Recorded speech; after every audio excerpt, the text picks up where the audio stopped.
Salut à toi. Aujourd'hui, j'avais envie de partager quelque chose de personnel et en même temps quelque chose qui ne m'appartient pas du tout. Je sais pas si tu le sais, mais j'ai fait 2 écoles de coaching, dont la deuxième, c'est l'école de David Laroche qui a duré 2 années. Donc ça tombe bien que je parle de ça étant donné que le film Gourou sort ces jours-ci, ou est déjà sorti, je ne sais pas. Petit clin d'œil. Et il se trouve que pendant cette école de coaching, il y a une question qui revenait régulièrement, qui était: qui est-ce que tu veux devenir? Ou qui est ton mentor? Dans le sens de qui t'inspire et si tu devais te placer un objectif à devenir quelqu'un, qui serait ce quelqu'un? Moi, ma réponse à l'époque, c'était: moi, je voudrais être Ama.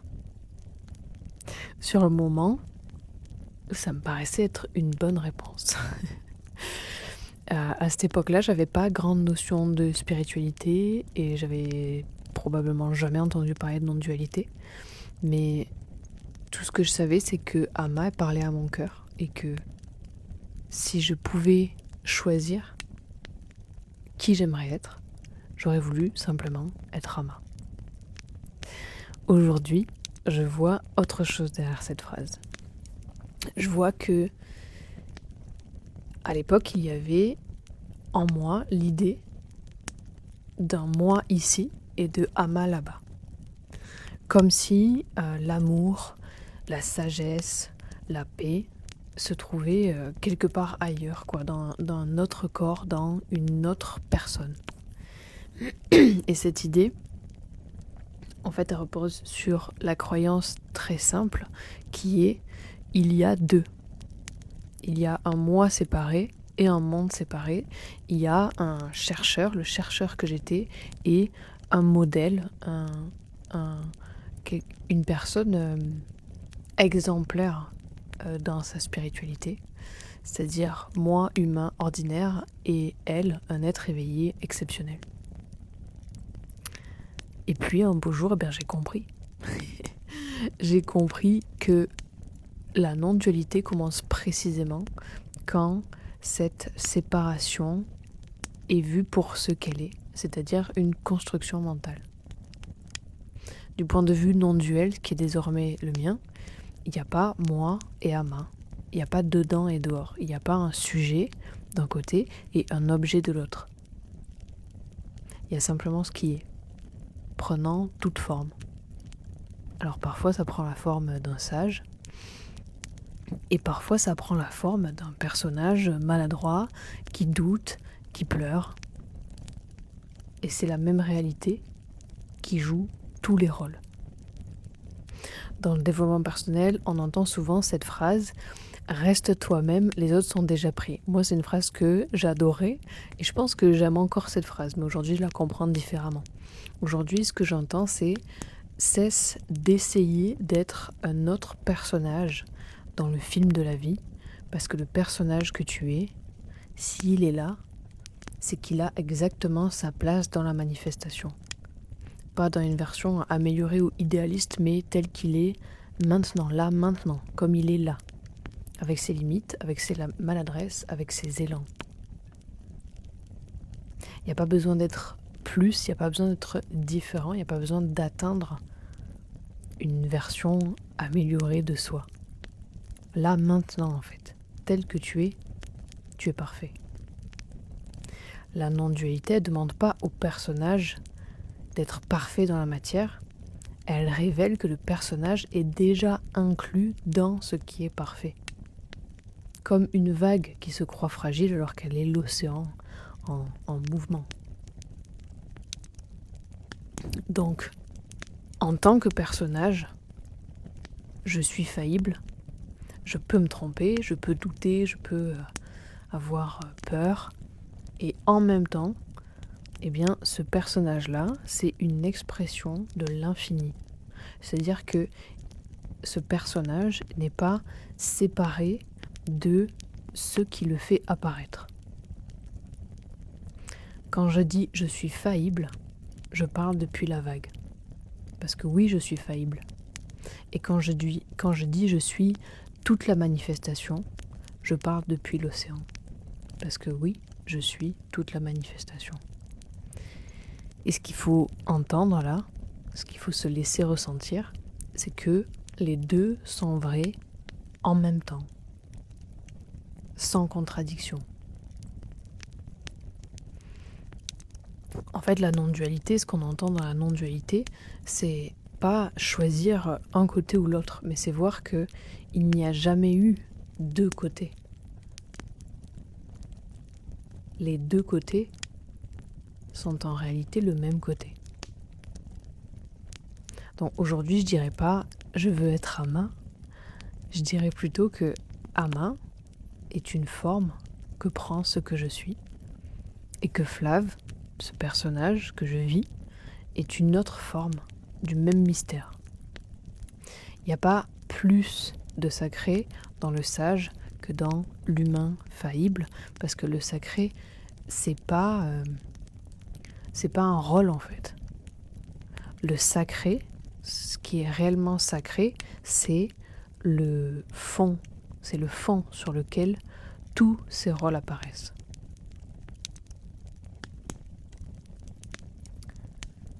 Quand tu veux être quelqu'un d'autre, c'est toujours en partant du postulat qu'il y a un moi ici qui est incomplet et un autre qui est complet là-bas. En fait, la comparaison, elle crée instantanément deux pôles. Il y a celui qui manque et celui qui aurait cela qui manque. Mais dans l'expérience directe, quand tu regardes vraiment, il n'y a jamais deux existences séparées qui pourraient se mesurer l'une à l'autre.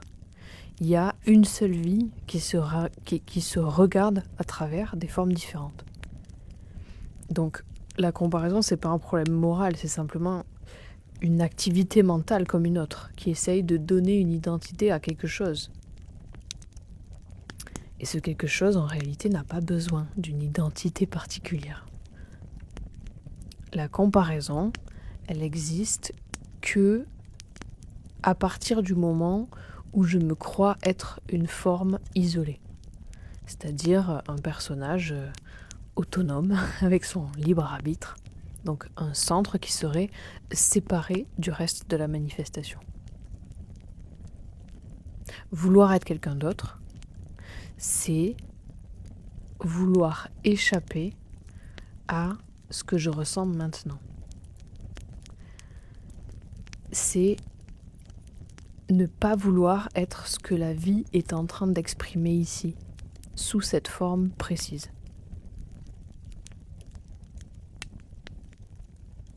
Ce que la non-dualité nous apprend, c'est qu'elle ne dit pas « aime ton personnage tel qu'il est », comme un exercice psychologique ou un exercice de transcendance du mental. Elle dit plutôt « vois que ton personnage, c'est une expression parmi d'autres de la même source que celui que tu admires ». C'est-à-dire qu'il n'y a pas à faire l'effort d'aimer qui tu es, d'aimer le personnage que tu sembles incarner en fait.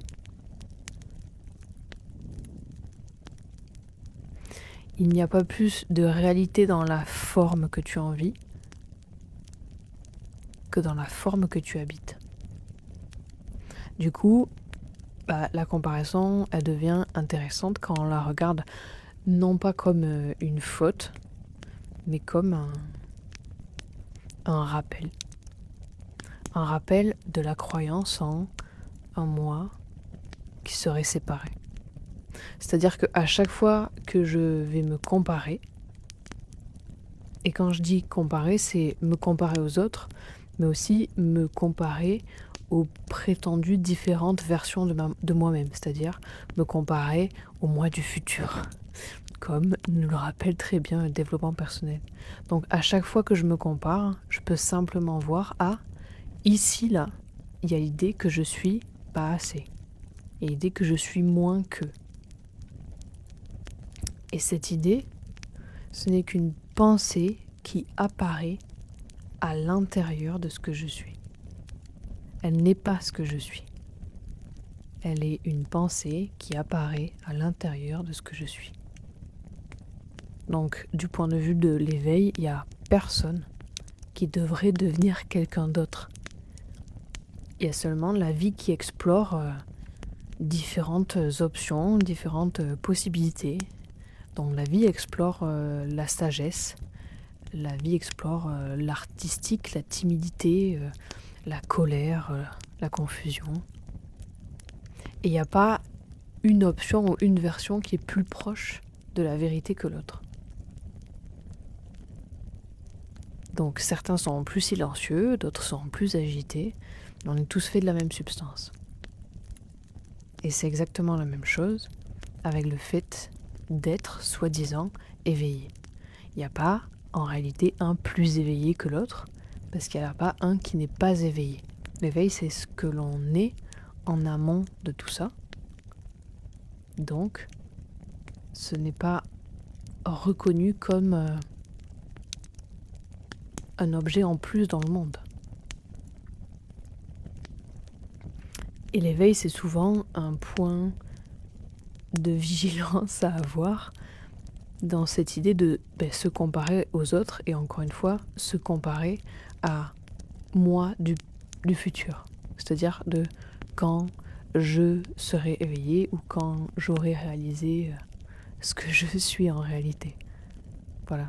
Ce genre de pensée, c'est juste un rappel de ici, là, tout de suite, je crois en la séparation. C'est juste un rappel.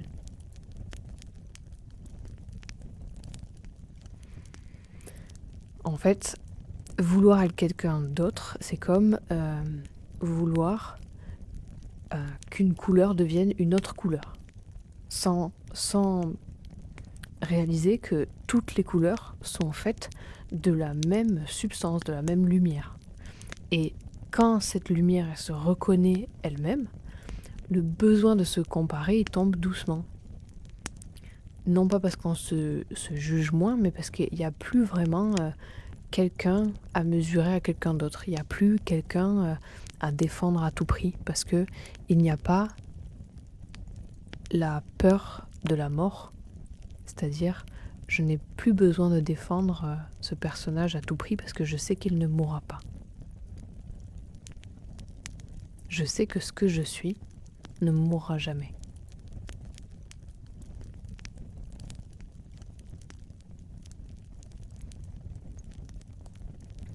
Je sais pas si tout ça, ça te parle, mais je crois que j'avais juste à cœur de le partager. Je te laisse avec ce partage. Laisser infuser ceux qui souhaitent s'infuser et laisser disparaître ce qui veut disparaître. À très vite pour la prochaine vidéo. Prends soin de toi et merci d'être là.